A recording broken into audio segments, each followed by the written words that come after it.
Many vegetable crops are well adapted to planting in late summer for a fall harvest. This will take advantage of what's usually cooler temperatures and more plentiful moisture in the fall. Cool season crops such as radish, lettuce, and spinach can be replanted from seed now for a fall harvest. Use fast-maturing cultivars whenever possible.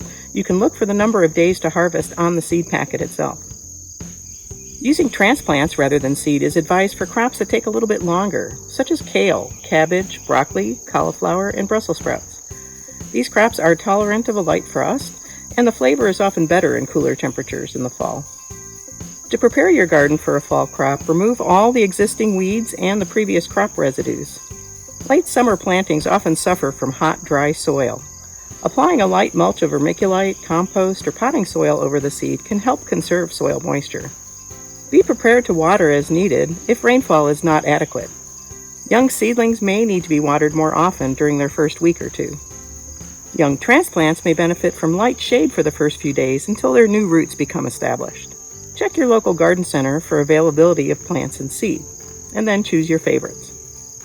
For more information on fall vegetable gardening, come visit Purdue Extension online.